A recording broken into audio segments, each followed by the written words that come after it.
നമ്മുടെ നാട്ടിൽ എവിടെയാണ് നിലവാരം ഉള്ളത്?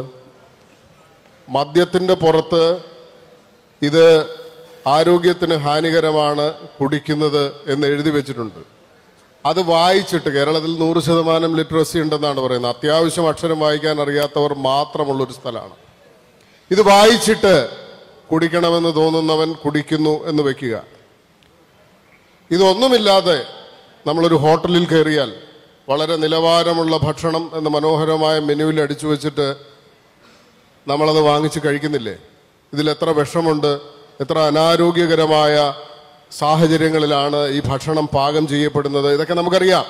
നമ്മുടെ സംസ്ഥാനത്ത് ഹോട്ടലുകളിൽ വഴിപാട് പോലെ ഇടയ്ക്കിടയ്ക്കൊക്കെ റെയ്ഡുകൾ നടക്കുമ്പോൾ നമ്മുടെ പഞ്ചനക്ഷത്ര ഹോട്ടലുകൾ അടക്കമുള്ള ഭക്ഷണശാലകളിൽ നിന്ന് പഴകിയ ഭക്ഷണം പോലെ വിഷം വേറൊന്നില്ല. മദ്യം അതിൻ്റെയൊക്കെ ഒരുപാട് താഴെ വരുള്ളൂ.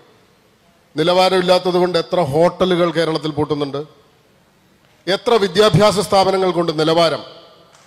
നമ്മുടെ വിദ്യാഭ്യാസ സ്ഥാപനങ്ങളുടെ നിലവാരം എവിടെയാണ് നിൽക്കുന്നത്? ഉന്നത വിദ്യാഭ്യാസ രംഗം മുതൽ വൈസ് ചാൻസലർമാരുടെ കഥകൾ നമ്മൾ വായിക്കുന്നുണ്ട് ഈ കഴിഞ്ഞ ദിവസങ്ങളിൽ. ഏത് യൂണിവേഴ്സിറ്റിയിലാണ് കൊള്ളാവുന്ന ഒരു വൈസ് ചാൻസലർ ബാക്കിയുള്ളത്? കേരളത്തിലെ വിദ്യാഭ്യാസത്തിന്റെ ചരിത്രം നിങ്ങൾ ഓർത്തു നോക്കണം. നിലവാരമില്ലാത്തതുകൊണ്ട് എത്ര കോളേജുകൾ പൂട്ടി, എത്ര യൂണിവേഴ്സിറ്റികൾ പൂട്ടുന്നില്ല. ഏത് പൊതുജനാരോഗ്യ സംവിധാനത്തിലുണ്ട് നിലവാരം? എത്ര ആശുപത്രികൾ പൂട്ടി? മര്യാദയ്ക്ക് റോഡ് ഉണ്ടാക്കുന്നതിന് PWD പൂട്ടിയോ? KSRTC പൂട്ടിയോ? KSCB പൂട്ടിയോ? ഇല്ലല്ലോ.